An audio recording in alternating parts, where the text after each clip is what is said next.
as the son of Mrikund, Markandeya, found imperishable life.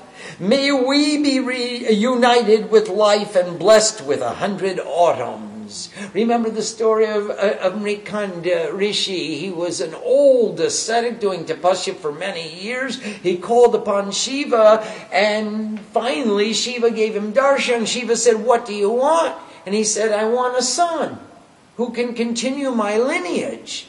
And Shiva said, "You're an old man now. What do you want with a son? I mean, you've been doing tapasya all these years. Now you want a son? I'll tell you what. I'll give you a stupid son with a long life, or a very wise son with a very short life. Take your pick." Mrikund thought for a moment or two, and then he said, "I'll take the intelligent son." And that was Markandeya. Of course, Markandeya, as he grew up, he was supposed to leave his body at an early age, and as the time approached for him to leave his body, his father got more and more dejected. Markandeya went to the father and said, "Father, why are you so sad?" And father said, "I didn't want to tell you this, but since you asked,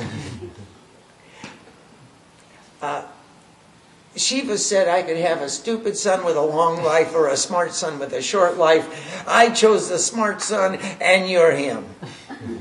And anytime now, the ambassadors of Yamdut, the god of death, are going to come, and they're going to take you away from me. And I really like having you here."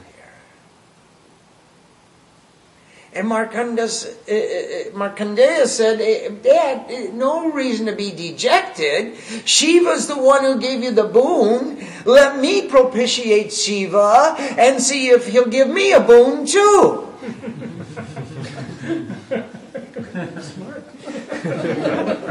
The smart son. He sat down by the Shiva lingam and said, "Om Namo Shivaya." And he said it again and again, and Yam was sitting in the kingdom of death, and Chitragupta, his prime minister, turned to him and said, "You know, it's time to pick up that smart kid, that smart Alec, down there on earth. He thinks saying Om Namo Shivaya is going to save him. It's written here. He's supposed to come to us now." And Yam called his ambassadors. He said, "Yamdut, ambassadors of the god of death, go down and bring me the soul of Markandeya." And the ambassadors of the god of death came, and Markandeya was saying, "Om Namo Shivaya, Om Namo Shivaya." And they said, "Hey kid, come with us." He said, "I'm not leaving." They said, "Oh, no. We're sent by the god of death, the power that controls. Nobody can refuse his order. He said it's time for you to come. So you come with us." And Markandeya said, "I'm not coming."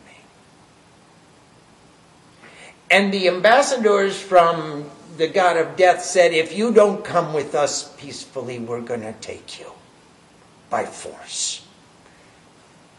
And they grabbed hold of the kid. The kid, Markandeya, grabbed onto the Shiva lingam.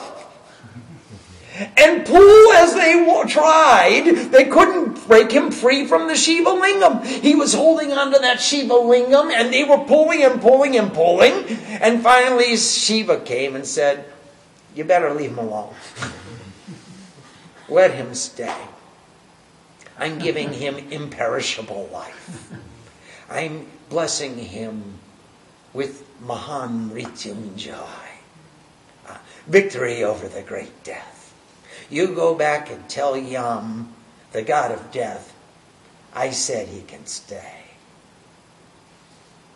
Well, the ambassadors went back to Yam and the god of death, and Yam said, "Hey, nobody can resist the order of Yam.